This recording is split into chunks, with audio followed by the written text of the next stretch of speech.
I play a disabled major questioning a young British soldier. Played by myself. Sir, Tell you what? that you nothing, sir? They didn't tell you nothing. What an excellent start. Each weekend began from my preferred place, the beginning. I didn't mean monkey, I meant that. Yes, sit down. I'm Major Haley from Special Investigations. I know, they told me. And you are Private Edward Clark? Yes, sir. Eddie. They call me Eddie. Indeed. Sir? Yes? Do I have to sit, sir? No, I suppose not. How did you get the chair? Wheelchair? I served in the Falklands. Right. Major, I need to know, is this about the war, the whole thing? Somebody said What that. do you think it should be about? I just wondered, am I under arrest? You think you should be? I'm sorry, but are you going to do that the whole time? I beg your pardon? The whole time, sir? Do what? Ask questions instead of answering? It's just they brought me straight here It's and I my don't even... job to ask questions. I'm here to try and sort out what happened. That is what I do. That's what I'm asking. Is it about the war or the whole thing? How old are you, Eddie? 20, sir. Been in the army a long time? 4 years. From? 16, sir. Yes, he's second to the arithmetic club. The town. What town are you from? Burnley, Lancashire. Burnley. What does that mean, Burnley? Mean? What do you mean? What does it mean? Name. What does a name mean? Everything means something. I have no idea. Never been curious to find out? No, sir.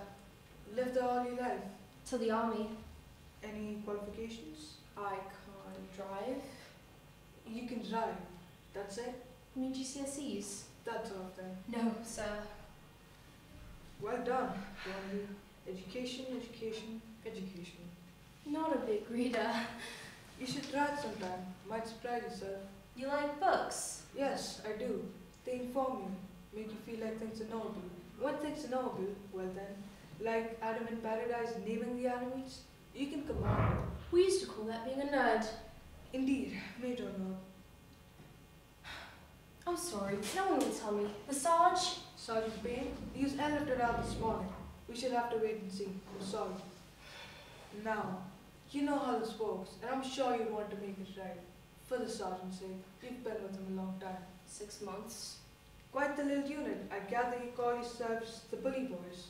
Not really. I mean, yes, but it doesn't mean anything. That's Jack. Jack, indeed. He's always saying bully for you if you win something or do something, and we all started saying it. You know what Jack's like. Not really. He likes to laugh. He's Irish. He's funny. You have to be with that hair. He's ginger. Anyway, it's sort of stuck. Bully boy. It's nothing. I need to know what happened. You know what happened. Let's start with Omar. Omar? Who the fuck is Omar? The boy, he was called Omar. I just thought you'd like to know. That was his name. Well, I didn't know, did I? It's not like we were making fucking friends. When did you first see him? Sorry? The boy? Sergeant Payne might die, and you want to talk about one boy? One bastard raghead? We could all be dead. I have nothing to say. Do I have to do this? I don't have to do this. You don't have to. Shame. Though, you were last on my list. I've spoken to the others. I would have liked to gotten your version. Version? What do you mean version? What does that mean? These are difficult situations. I'm sure there's a lot of confusion. It's my job to find out the full picture. We've given the local people an undertaking to find out what happened. Sand? Private Clark, I'm going to have to ask you to refrain from using that kind of language. What do you want me to call them? Camel jockeys? You want me to worry about the locals? It's a target. They don't worry about me. It helps you dehumanize them by calling them names. Why can't you talk English? Look, you keep telling me you have a job to do. So have I. If locals get killed, that's collateral damage. Isn't that right? I can't help that. Unless, of course, you deliberately throw a boy down a well. Then, that's murder. The others say you were closest. You were closest to the boy. Who said that? They say you were closest to the boy when he was last seen. Jack wouldn't say that. He didn't say that. Jack... was it Brian? Let's be very clear here, Clark. You don't have to tell me anything. The others, we've already given a very detailed description. But it will go easier if you cooperate. I have nothing to say. An 8-year-old boy is dead. Thrown down a well. How big was he? About this tall? Skinny little fella? How did he fight for a man, was it? A man from Burnley? What did you do? Pick him up with one hand? Did he cry out, Omar? Did he cry all the way down until the water splashed over him and he drowned? Or did he hit his head on the way and fall silently into the dark? Very well, you'll be confined to the quarters until further notice. That will be all. Thank you.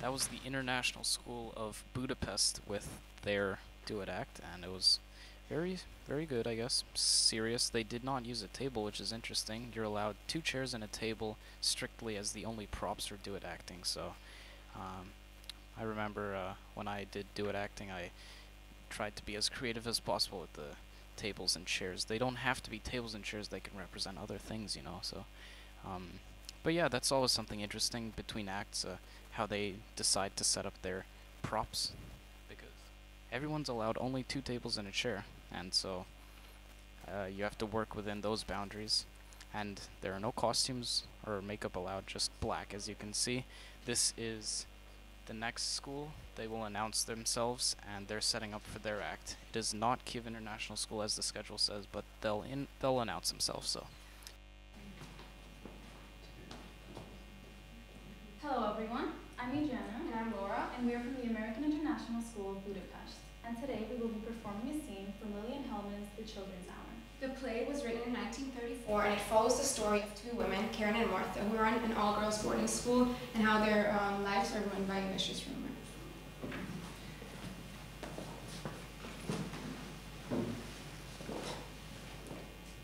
It gets dark so early now. Cooking always makes me feel better. I found some purple skyla for the table. Remember, they were the first things we planted here. I made a small cake. You know what? I found a bottle of wine. We'll have a good dinner. Where's Joe? Gone. A patient? Will he be back in time for dinner? No. We'll wait dinner for him then. He won't be back at all. What happened? What happened, Karen? He thought we'd be lovers. Don't believe it. Didn't you tell him? For God's sake, didn't you tell him it wasn't true?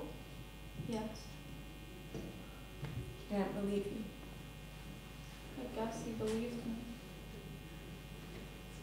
Then what have you done? It's all wrong. It's crazy. I don't understand what you've done. You guessed that he believed you. There's no guessing about it. Why didn't you? I don't ever want to talk about it, Martha.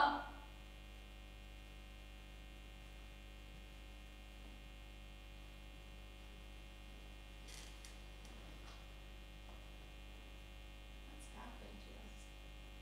What's really happened to us? I don't know. I think I'll make a cup of tea and go to bed now. Whatever happened, go back to Joe. It's too much for you to do. Stop talking about it. Let's pack our bags and get out of here. Let's take a train in the morning. Train to where? I don't know, someplace, any place. Know about us.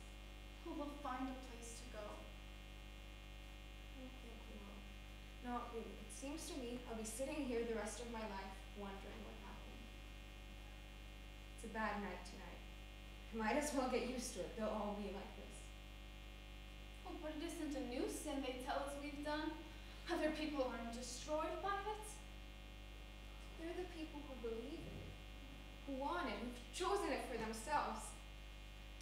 We aren't like that. love each other. We don't love each other. We've been close to each other, of course. I've loved you like a friend, the way thousands of women feel about other women. I'm cold. You were a dear friend who was loved. That's all. Certainly there's nothing wrong with that. It's perfectly natural that I should be fond of you. We've known each other since we're 17, and I always thought... Why are you saying all this?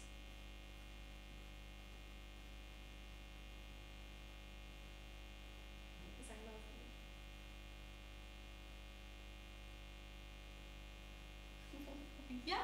Yes, of course. I love you too. Maybe I love you the way they said.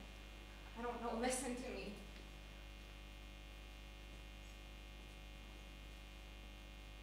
I have loved you the way they said. Martha, we're both so tired. Please There's don't. always been something wrong. As long as I can remember, but I never knew it until all this Oh, happened. stop that crazy talk. You're afraid of hearing it. I'm more afraid than you are. I won't listen to you. I've got to tell you, I can't keep it to myself any longer. I've got to tell you that I'm guilty. You are guilty of nothing. That's what I've been telling myself since the night we heard the child say it. I lie in bed night after night thinking that it isn't true. But I know of it now. It's there. I don't know how. I don't know why. But I did love you. I do love you. I resented your marriage maybe because I wanted you. Maybe I wanted you all these years. I could never call it by a name, but maybe it's been there ever since I first knew you. Oh, it's not the truth. We never thought of each other that way. Of course you didn't, but who says I didn't? I never felt that way about anybody but you. I've never loved a man. Never knew why. Maybe it's that. Oh, you are tired and sick. It's funny. It's all mixed up. There's something in you. You don't do anything about it because you don't know it's there. Suddenly, a little girl gets bored and tells a lie. And there, that night, you see it for the first time. And you say to yourself, did she see it? Did she sense it? Oh, what are you saying? You know it could have been any lie. She was looking for anything. So why this one? She found the lie with the ounce of truth. Guess they always do. I've ruined your life and I've ruined my own. I swear I didn't know it. I swear I didn't mean it. Oh, I feel so goddamn sick and dirty. I can't stand it any longer. It's not the truth. We don't have to remember it was ever said. Tomorrow we'll pick ourselves up and I don't want tomorrow. It's a bad word. Calm lie down, Martha. In a few minutes, I'll make some tea and bring it to you. Will you feel better? Don't bring me to me. Thank you. Good night, darling.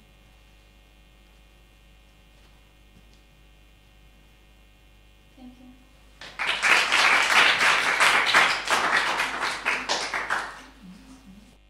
That was Budapest with Budapest D7, D6, no, A5 and A7 with their duet act. All of them seem to be very emotional. Ah, yes, and they only used 2 tables, no chairs, so that's interesting. But let's see how the next team does. So they seem to be preparing, and then they'll be setting up shortly. The next team, duet acting.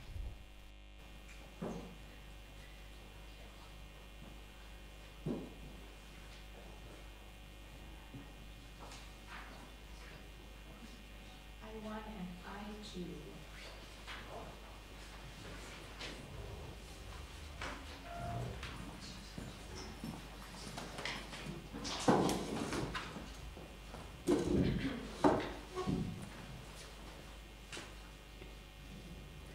I'm number I1.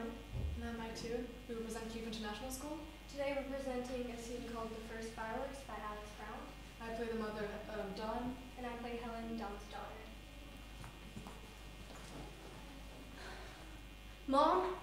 Mom, what are going out of his mind. He'll be alright. Everyone's looking for you. The whole hospital's turned upside down. But you're the only one who found me. How did you even get up here? There's a hole in the fence. I know, but how did you get up here? The stairs almost killed me. I'm not sure. It's a good spot. Wonder why more people don't come up here. They don't know about the hole. Shouldn't you be at your party? I was, up until Dad called and told me you'd vanished. He would be annoyed. Dad? No, what's his name? You know his name. Do I? What is it again? Boyman? Gorda? Garen. That's right. Garen. Sounds like some kind of rash. Oh no, I got a nasty piece of Garen on Mars. Mom, he's my husband. More fool you. I always like the other one, Simon. He was so wet, considerate. He was so nice to me. Probably fancied you. Me? Really? Really. I'm twice his age. Trust me. Come on, we better get you going. I'm not going back. Mom, don't be silly. We have to go back. Helen, I'm not going back. I hate that awful room full of all that stuff. People keep bringing me and saying, what can I bring you? And I say, don't bring me anything. I don't want any more things. Beautiful clothes. They look very expensive. They are. So I guess Gorman is good for one thing. Maybe two. How did you figure out where it was? It's not that hard. New Year's Eve. Where else would you be? My chair. My view. Surprised you remembered. But come on, Mom. It hasn't been that long. 5 years. 5. Really. I still remember when you first brought me here. I was 8 years old. I remember. It was a long time ago, 20 years. I still remember it like it were yesterday. We came up here just as the sun was going down. My little legs got tired, so you had to carry me up the last 50 steps. And I kept asking, what is it, Mom? What are we going to see? And you just smiled and said, we're going to my chair, best view of the city. And then I kept asking, what are we going to see? And you just smiled and said, We'll see, my love. and then when it got dark, you pointed to the sky and said, look. And suddenly the sky was filled with colors, orange, red, blue, green, and noise. Terrible noise. I had to cover my ears, the explosions were so loud. Looking up at that clear night sky, the stars, the colors, it was my first fireworks, and I'll never forget it. You never forget your first fireworks. Did you ever bring Dad here? No matter how much I loved your father, I needed to keep something to myself. And this was mine. My chair and my view.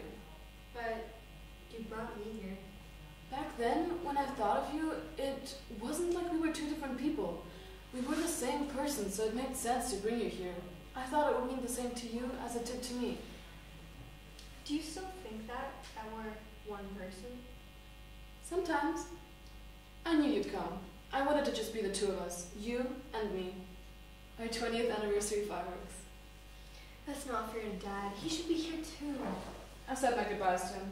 And besides, 40 years of being a wife, 30 years of being a mother, it's about time to just be me. Mom. Helen, these are my last fireworks, and I wanted to share them with you. If I can't play favorites now, then when can I? Can I tell you something? Of course. Big secret. Biggest secret ever, never told before. Tell me. Not even your father knows. Cross my heart and hope to die. Before you were born, I always wanted a baby boy. Mom! My own little Percy Piddler, my tiger Tim. Mom! But once you were born, once I saw the child you were, the woman you were growing into, I got on my hand and knees and I thank God for sending me such a gift. I've been so thankful to have you had my daughter. Promise me something? What? That you'll bring her here one day and show her the fireworks. Of course. What was, what is, what is about to be. 3 generations of candles. I remember when we almost lost you, about a month before you were due. Don't remind me, I still get goosebumps. It was in the middle of the night, blood everywhere. Neil rushed me to the hospital, I was hemorrhaging. You were just too big for me to keep inside, and they had to get you out right away. Jeez. And they did. Lucky for me. I pulled through. I survived. Just like my mother before me and her mother before. We're survivors, just like you. That's why I never had any more children. I feel like I should say sorry. Why? We already had the most wonderful child we could hope for. How could we begrudge God that? Don't be sad, my daughter. I've had a good life. I had people who loved me. I had a husband who worshipped me. I had a daughter. I had a home. I had a family. Going to miss you. Now I'm going to miss you. Just don't be too successful in your work. You'll forget to be a good mom. And if Garen ever starts reading around, tell him to piss off. Thanks for the advice, Mom. 20 years. It all goes by so fast. I'm just gonna lie down for a while. Wake me up when they start. Mom, I think we should go back to the hospital. Quiet now. No more words. No. Mom, look, the fireworks are starting. Mom! Thank you.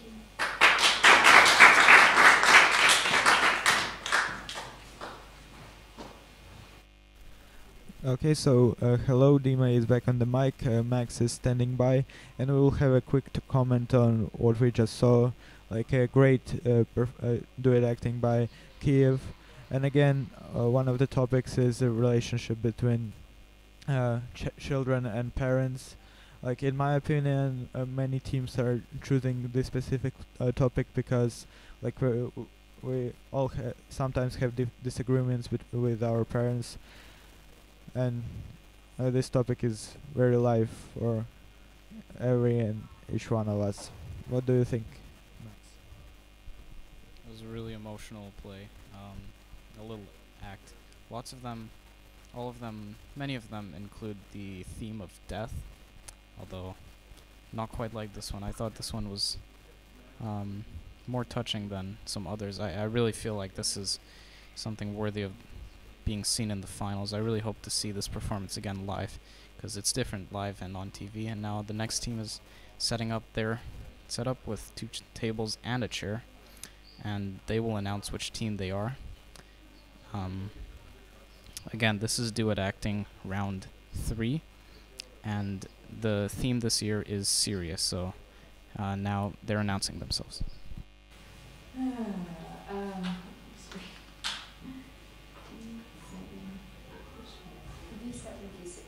Thanks.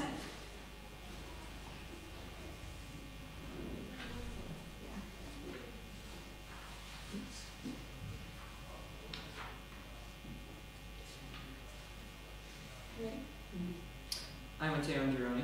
And I'm Rebecca Spiango, and we're representing the Anglo-American School of Sofia. And we will be playing an excerpt from The Glass Menagerie by Tennessee Williams.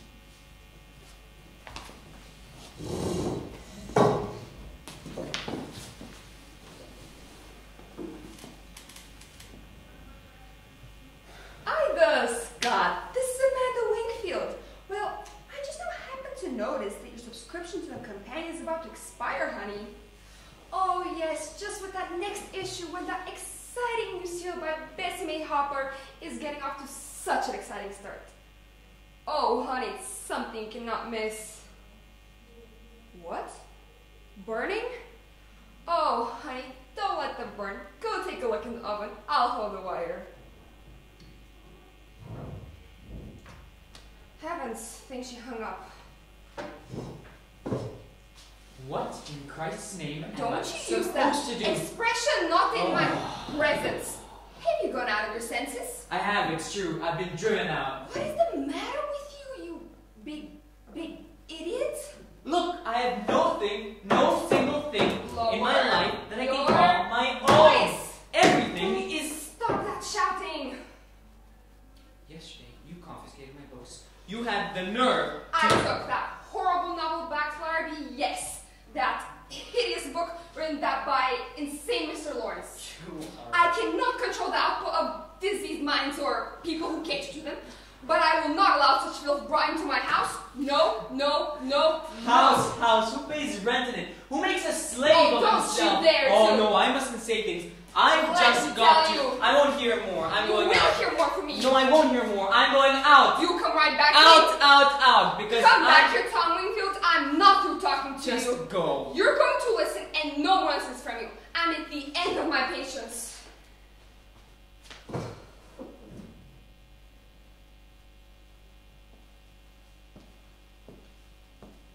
What do you think I'm at, Mother? Aren't I allowed to have the patience to reach the end of? I know, it seems unimportant to you. what I want to do, what I'm doing, having little difference between them. You don't think I think they've been doing things you're ashamed of. That's why you act like this. I don't believe that you go to the movies every night. Nobody goes to movies night after night. Nobody in their right minds goes to the movies as often as you pretend to. People don't go to the movies at nearly midnight. And movies don't let out at 2 a.m. Coming stumbling, muttering to yourself like a maniac. You get 3 hours of sleep, then you go to work. Oh, I can picture the way you're doing down there. Moping. Doping. Because you're in no condition. No, I'm in no condition. Why did you jeopardize your job? Jeopardize the security of all of us. How do you think we'd manage if you were? You think I'm crazy about the warehouse? Do you think I'm in love with Continental Shoemakers? You think I want to spend 55 years in that Celotex interior with those fluorescent tubes? Look, I'd rather someone grab a crowbar and batter my brains out than to go back. But I go. Every time you come in shouting that goddamn rise and shine, I think to myself how lucky dead people are. But I get up, I go. For $65 a month, I give up everything I dream of being or doing ever. And then you say self? Self's all that I think of? Why, Mother, if self was all that I thought of, I'd be where my father is. Gone! As far as the system of transportation can get me. Where are you going? I'm going to the movies. I don't believe that lie. I'm going to opium dens. Yes, opium dens. Dens of vice and criminals' hangouts. I've joined the Hogan gang. I'm a hired assassin. I carry a Tommy gun in a violin case. I'm leading a double life, a simple warehouse worker by day and by night. A dynamic tsar of the underworld, Mother. I spin away fortunes at roulette tables.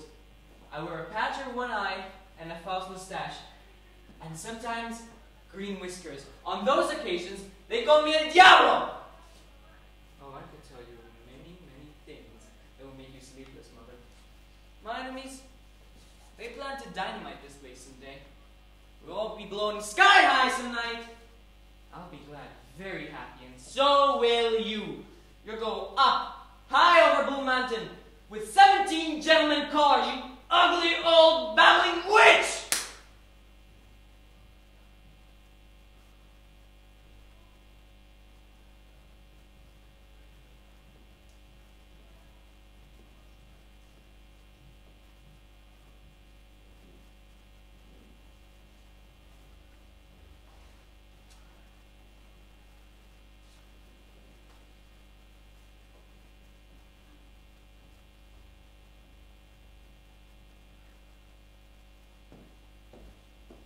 I won't speak to you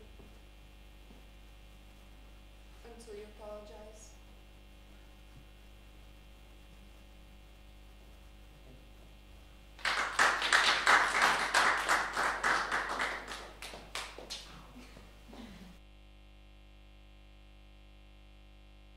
Emotional, another act from School of Sophia. That was good. Yeah, pretty good. I'm still touched by that play that our Cossacks did. I thought that was really touching. I'm still just, I did cry a bit. I let out a tear and some sniffles. And now it's the next team setting up for their act. Removing the table. Looks like they'll only be using 2 chairs. And another thing is, can we switch the screen? So, not all of these people are all in black. I don't know if they'll be judged down for this. I hope not, because nevertheless, they make good performances. So now they'll be announcing themselves, and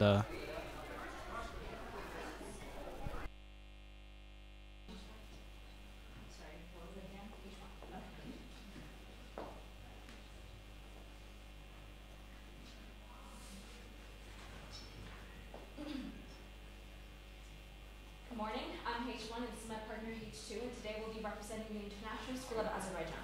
We'll be performing a scene from All Over Lovely by Claire Downey.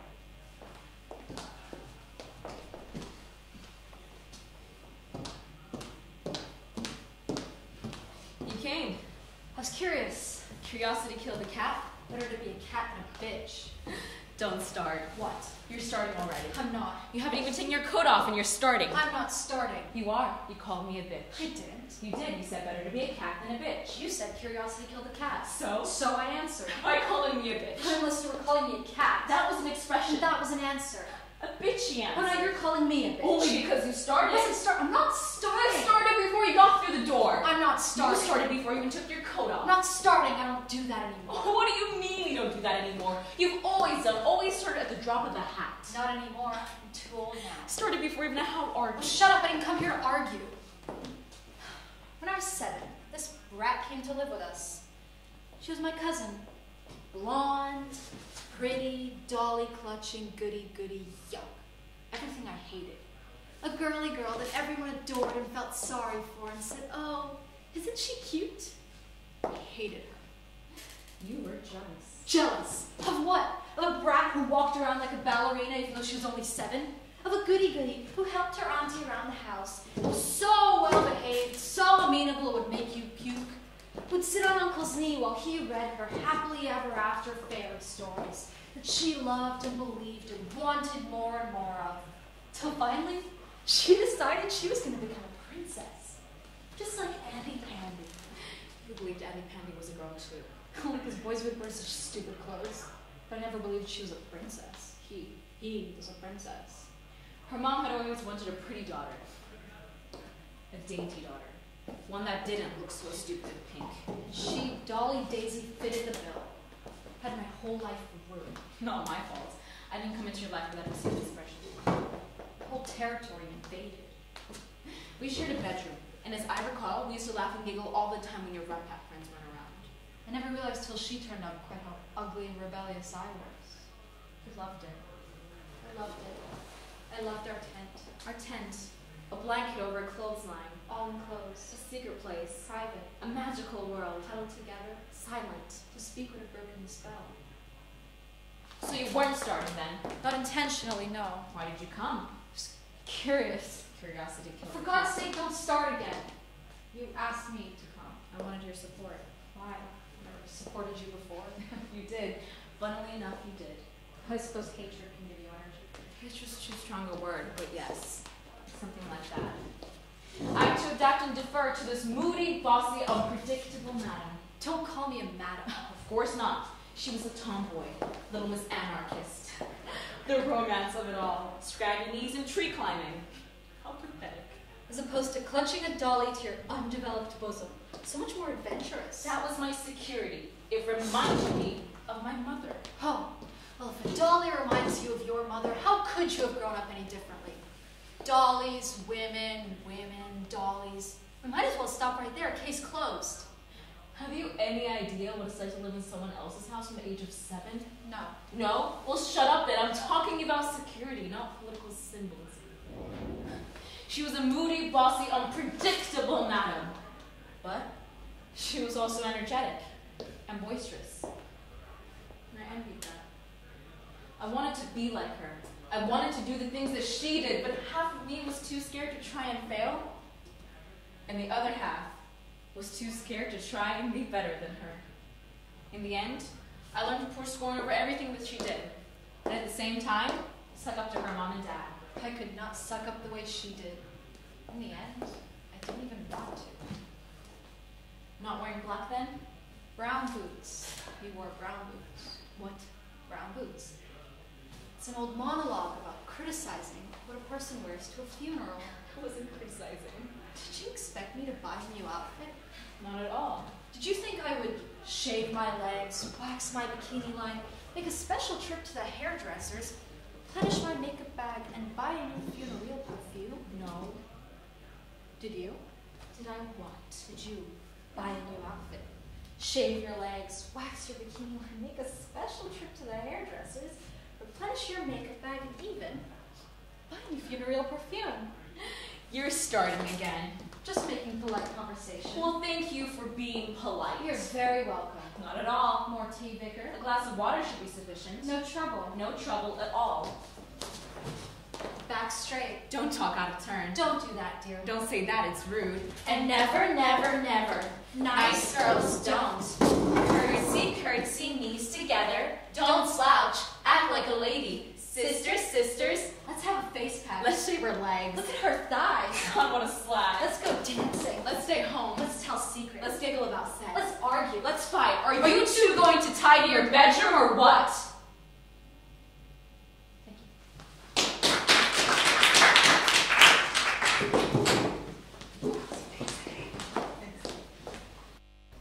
Okay, very nice performance. Oh, looks like the next group is coming up. This is the team from Istanbul that we'll be watching their duet act.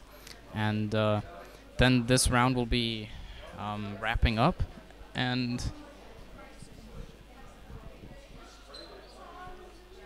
actually, it looks like people are leaving the room, so the round might have ended a bit early. Those were some intense acts. I really like them. I really like them. Indeed, judges are conferring between each other. I'm sure they're saying nice things, trying to decide which ones get into the final. It must be hard on them because you see lots of good acts and you just wish all of them could be in the finals, but there is only room for a few. I believe that 5 couples will be performing in the duet act finals, so stay tuned. We'll be seeing the best handful of couples in the finals, which will be later on today. Not too much later. In fact, finals will be, for those of you who want to come back, finals will be around 3 p.m. So stay tuned. You can just watch the whole day, you know, take the day off. It's Saturday. Just cook yourself something nice right now as we have a break. Order some pizza, you know, that's what we're doing. Anyways, so we'll be signing off now, and we'll see you in the next stream.